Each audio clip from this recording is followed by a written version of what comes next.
പക്ഷേ ഇന്ന് ട്രെയിൻ ഒത്തിരി ലേറ്റായിരുന്നു കേട്ടോ. അപ്പോൾ സാധാരണ ഞാനൊരു 7:30 സ്റ്റേഷനിൽ എത്തുമെന്നാണ് പ്രതീക്ഷിച്ചത്. പക്ഷേ വണ്ടി ഒരു 1.5 മണിക്കൂർ ലേറ്റായിട്ടാണ് കാണിക്കുന്നത്. അപ്പം ഞാനിങ്ങനെ പുറത്തേക്ക് നോക്കിയിരിക്കുകയാണ്. നമ്മുടെ പച്ചപ്പും ഹരിതാപവും ഒക്കെ കണ്ട് ദേവപുരം സ്റ്റേഷനിൽ വന്നു. വണ്ടി ഇവിടെ നിർത്തുന്നില്ല, ജസ്റ്റ് പാസ് ചെയ്ത് പോകുന്നു. ഞാനിങ്ങനെ ശരിക്കും എനിക്ക് രാത്രിയിൽ ഉറങ്ങാൻ പറ്റിയില്ല. അപ്പോൾ ഉറക്കച്ചടവോട് ഇങ്ങനെ ഇരിക്കുന്ന എനിക്ക് ഒരുപാട് ഇഷ്ടമുള്ള ഒരു സ്ഥലത്തൂടെ ഇപ്പോൾ ട്രെയിൻ പാസ് ചെയ്യുന്നത്. വേറെ എവിടെയല്ല, കൊല്ലത്തിനടുത്തുള്ള മൺട്രോത്തുരുത്ത്. ഇതിന് മുന്നേ ഞാനിവിടെ പോയിട്ടുണ്ട്. അപ്പോൾ നിങ്ങൾ പോയിട്ടില്ലെങ്കിൽ ഒരു പ്രാവശ്യമെങ്കിലും ഉറപ്പായിട്ട് വിസിറ്റ് ചെയ്യേണ്ട ഒരു സ്ഥലമാണ്. ഒരുപാട് തുരുത്തുകളും വെള്ളത്തിനടുത്തുള്ള വീടും ശരിക്കും അവിടുത്തെ ചെറിയ വള്ളങ്ങളിൽ നമ്മളെ കൊണ്ടുപോകും. വളരെ ഭംഗിയാണ്. കുഞ്ഞു കുഞ്ഞു കെട്ടിടങ്ങളെല്ലാം ഈ വീടും ഒക്കെ വെള്ളത്തിൽ നടത്തിയുള്ള പ്രധാനപ്പെട്ട വിനോദം ടൂറിസവും അതുപോലെ മീൻപിടുത്തമൊക്കെ തന്നെയാണ്. ഞാൻ ഇവിടെ അടുത്താണ് സാമ്പ്രാണിക്കൊടി എന്ന് പറയുന്ന സ്ഥലം. കൊല്ലം വളരെ മനോഹരമായ സ്ഥലമാണ്. ഒരുപാട് വെള്ളത്താൽ നിറഞ്ഞ വെള്ളമുണ്ട്, അതിൽ ബീച്ചുണ്ട്. അങ്ങനെ ഓരോ സ്ഥലത്തിനും ഓരോ പ്രത്യേകതകളുണ്ട്. ഒരുപാട് കണ്ടൽ കാടുകളാൽ നിറഞ്ഞൊരു സ്ഥലമാണ്. ഉറപ്പായിട്ട് നിങ്ങൾ വിസിറ്റ് ചെയ്യണം. അത് കഴിഞ്ഞ് നമ്മുടെ കായലാണ്, അഷ്ടമുടി കായൽ. ഒരുപാട് പ്രകൃതി രമണീയമായ സ്ഥലമാണ് കേട്ടോ കൊല്ലം. ഞാൻ വേറെ കുറച്ച് കായൽ കൂടി കവർ ചെയ്യാവുന്ന കാര്യത്തിൽ നടന്നില്ല.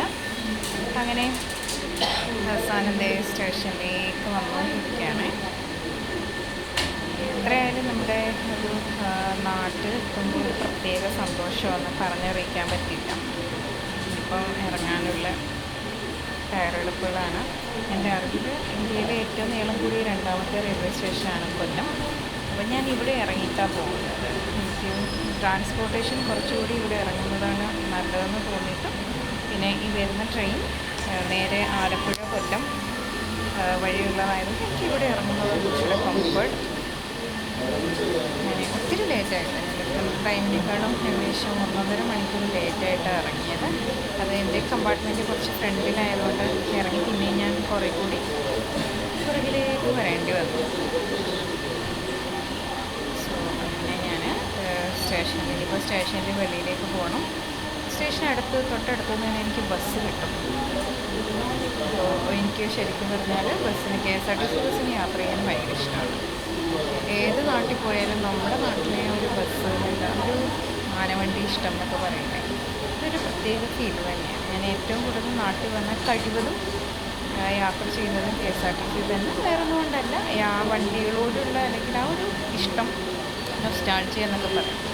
രാവിലെ തന്നെ നല്ല വെയിൽ കാണുന്നുണ്ട്. എനിക്ക് നാട്ടിൽ ഒട്ടും ഇഷ്ടപ്പെടാത്ത അല്ലെങ്കിൽ എനിക്ക് അഡ്ജസ്റ്റ് ചെയ്യാൻ പറ്റാത്ത ഒരു കാലാവസ്ഥ തന്നെയാണ്. തണുപ്പ് എത്ര വേണമെങ്കിലും സഹിക്കാം, പക്ഷേ ചൂടൊട്ട് സഹിക്കാൻ പറ്റില്ല. ഫൈനലി എനിക്ക് ബസ് കിട്ടി. ഞാൻ ചെന്നപ്പോൾ തന്നെ ബസ് കിടപ്പുണ്ടായിരുന്നു. ഞാൻ വേഗം ചാടിക്കയറി സീറ്റൊക്കെ കിട്ടി. സോ ഇനി ഒരു 1.5 മണിക്കൂറോളം ബസ്സിൽ യാത്ര തന്നെയാണ്. കാരണം സമയം രാവിലെ ആയതുകൊണ്ടും വീക്കെൻഡ് ആയതുകൊണ്ടും അധികം ക്രൗഡൊന്നും ഉണ്ടായിരുന്നില്ല. ശരിക്കും വണ്ടിയിലെത്തി ഞാൻ ഉറങ്ങി കുറേ സമയം. പക്ഷേ ഇത് കഴിഞ്ഞ് ഞാൻ ജംഗ്ഷനിലെത്തി കുറച്ച് ബേക്കറി കയറാമെന്ന് കരുതേ നോക്കി. പക്ഷേ നാട്ടിലെ സ്നാക്സും അതുപോലെ എടുത്ത് പറയേണ്ട ഒരു കാര്യം തന്നെയാണ് കേട്ടോ. ബാംഗ്ലൂർ ഇതുപോലെ സ്നാക്സ് ഒന്നും കിട്ടില്ല. പിന്നെ ക്രിസ്മസ് ഒക്കെ ആയതുകൊണ്ട് കുറേ വെറൈറ്റി കേക്ക്സ് കാണാൻ പറ്റുന്നുണ്ട്. പ്ലം കേക്ക് വേറെ കുറേ. പക്ഷേ ഞങ്ങൾ ഈ പ്രാവശ്യം വീട്ടിൽ കേക്ക് ഉണ്ടാക്കാൻ വിചാരിക്കുന്നുണ്ട്. അതുകൊണ്ട് അതൊക്കെ കഴിഞ്ഞ് ജസ്റ്റ് പിന്നെ കൊണ്ടുവരേണ്ട കടകളിലൊക്കെ കയറണമെന്നുണ്ടായിരുന്നു. അതൊക്കെ കഴിഞ്ഞ് ഇനി ഒരു ഓട്ടോയ്ക്ക് വീട്ടിലേക്ക് പോകാമെന്ന് വിചാരിക്കുക. നല്ല വെയിലാണ്, രാവിലെ തന്നെ അക്സെപ്റ്റബിളാണ് ചൂട്. കുറച്ച് നടക്കാനുണ്ട്. ഈ ഭാഗമൊക്കെ ആരെങ്കിലും കണ്ടിട്ടുണ്ടെങ്കിൽ കമൻറ്റ് ചെയ്യണം കേട്ടോ.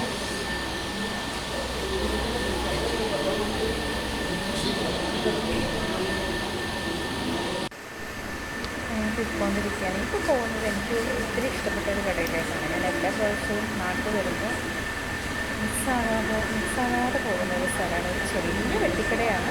പക്ഷേ ഇവിടുത്തെ പ്രത്യേകത എന്ന് വെച്ചാൽ നമ്മുടെ കുറേ ചായയുടെ കൂടെയുള്ള കടികൾ ഇവിടെ കിട്ടാറുണ്ട്. എല്ലാ പ്രാവശ്യവും നാട്ടിൽ വരുമ്പോൾ ഞാൻ ഇവിടുന്ന് മേടിക്കുന്നതിൻ്റെ തൊണ്ട കാണിച്ചിട്ടുണ്ട്. പണിയാണെങ്കിൽ കഴിക്കുക, ഇങ്ങനെ പഴംപൊരി, പരിപ്പുവട, ഉള്ളിവട, ഉഴുന്നുവട, ബോണ്ട, വെട്ട് കേക്ക്, ഇങ്ങനെ കുറേ ഐറ്റംസ് കാണാറുണ്ട്. ശരിക്കും രാവിലെയും ഇത് നടത്തുന്നത് മലയാളികളല്ല, ഇത് നടത്തുന്നത് നോർത്തിലുള്ള ബംഗാൾ സൈഡിലുള്ള കുറച്ച് പേര്, 2-3 പേര് ചേർന്നിട്ടാണ്. നല്ല അപാര ടേസ്റ്റാണ് കേട്ടോ. ഒരെണ്ണം 10 രൂപ. എല്ലാ പ്രാവശ്യവും നാട്ടിൽ വരുന്ന സമയത്തിനൊക്കെ, ഞാൻ നാട്ടിലുള്ള സമയങ്ങളിൽ ടൗണിൽ ഇറങ്ങുന്ന സമയത്തൊക്കെ മുടങ്ങാതെ ഞാൻ ഇവിടെ ഈ കടയിൽ നിന്ന് കഴിക്കാറുണ്ട്. ചായ കുടിക്കില്ല, പക്ഷേ ഇതൊന്നും ഒരിക്കലും മിസ് ചെയ്യാറില്ല. ആകെ നല്ലൊരു സന്തോഷമുണ്ട്. നമ്മൾ വീട്ടിലുണ്ടാക്കാറുണ്ട്, പക്ഷേ ആ ഒരു ടേസ്റ്റ് വരില്ല. പക്ഷേ ഇതൊക്കെ കഴിഞ്ഞു ഞാനിങ്ങനെ തിരിച്ച് വീട്ടിലേക്ക് പോവുകയാണ്. ഇവിടെ നിന്ന് ഒരു ഓട്ടോ എടുത്ത് പോവുക. കുറേ നാളുകൾക്ക് ശേഷം നാട്ടിൽ വരുന്നത് കൊണ്ട് ചുറ്റുപാട് കാണുമ്പോൾ തന്നെ ഒരു ഭയങ്കര സന്തോഷമാണ്. അങ്ങനെ ഞാൻ ഓട്ടോ ചേട്ടൻ്റെ കൂടെ വീട്ടിലേക്ക് പോയിക്കൊണ്ടിരിക്കും. ഈ റോഡൊക്കെ കണ്ടുകൊണ്ടുണ്ടായിട്ട് സ്കൈയൊക്കെ നല്ല ബ്ലൂ കളറായിട്ട് കാണാൻ പറ്റുന്നത് ചേട്ടനോട് സംസാരിച്ചുകൊണ്ട് പോവുകയാണ്. കുറച്ച് ദൂരോടെ ചെന്നാൽ ഇത് മെയിൻ റോഡാണ്. മെയിൻ റോഡ് കഴിഞ്ഞിട്ട് വീട്ടിലേക്കുള്ള വഴിയുണ്ട്. അങ്ങനെ ചെറിയ എക്സൈറ്റ്മെൻറ്റിലാണ്. പിന്നെ ഞാനിങ്ങനെ കുറേ അന്തേവാസികളെ കാണാൻ വേണ്ടിയിട്ട് ഇങ്ങനെ കാത്തിരിക്കും. അപ്പോൾ അവരുടെയൊക്കെ വിശേഷങ്ങളൊന്നും പിന്നീട് ഒരു പ്രാവശ്യം വീഡിയോ ചെയ്യാം. അപ്പോൾ ഈ പോകുന്ന സ്ഥലം പരിചയമുള്ള ആരെങ്കിലും ഉണ്ടെങ്കിൽ പറയണം കേട്ടോ.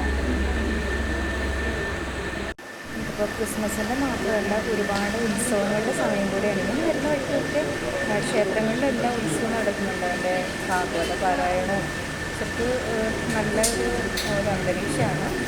ഫൈനലി ഇതാണ് അവസാനം ഞാൻ വീട്ടിലെത്തി എന്നെ കുറച്ച് നാളുകൾക്ക് ശേഷം കണ്ട ഒരു പുത്തൻകെട്ട പക്ഷേ എനിക്ക് ഏറ്റവും പ്രിയപ്പെട്ടവരായിട്ട് പ്രകടനമാണ് നിങ്ങൾ കണ്ടുകൊണ്ടിരിക്കുന്നത്. എല്ലാ പ്രാവശ്യവും ഞാൻ വരുമ്പോൾ ഇത് തന്നെ. ഇനിയും കുറേ അന്തേവാസികളുണ്ട്, ഞാൻ അവരെയൊക്കെ പിന്നീട് കാണിച്ചു തരാം. ഇത് ആശാൻ്റെ സ്നേഹപ്രകടനമാണ്. ഞാൻ ജസ്റ്റ് വീഡിയോ എടുക്കാൻ വേണ്ടിയിട്ട് ആളൊന്നും അങ്ങനെ നോക്കിക്കൊണ്ടിരിക്കുകയാണ് എങ്ങനെയാണ് സ്നേഹം പ്രകടിപ്പിക്കുന്നത്. ഇതെല്ലാം കഴിഞ്ഞ് കഴിഞ്ഞ് എൻ്റെ ഡ്രസ്സും കൂടി നിങ്ങളൊന്ന് നോക്കണം. എൻ്റെ കറുത്ത പാൻറ്റ് കുറച്ചുകൂടെ കഴിയുമ്പോൾ മൊത്തം കമ്പിളി കുറച്ചുകൂടി ഇരിക്കും. സോ ഇതാണ് ഇന്നത്തെ വീഡിയോ. ഫൈനലി ഞാൻ സേഫായിട്ട് വീട്ടിലെത്തി. ഇനി കുറച്ച് പെറ്റ്സ് കൂടെ ഉണ്ട്. ഞാൻ അവരുടെ കുറിച്ചുള്ള വീഡിയോ പിന്നെ ഒരു പ്രാവശ്യം ചെയ്യാം. പിന്നെ യാത്രയൊക്കെ കുഴപ്പമില്ലായിരുന്നു, ക്ഷേമമായിട്ടെത്തി. അപ്പോൾ മറ്റൊരു വിശേഷമായിട്ട് അടുത്ത പ്രാവശ്യം കാണാം.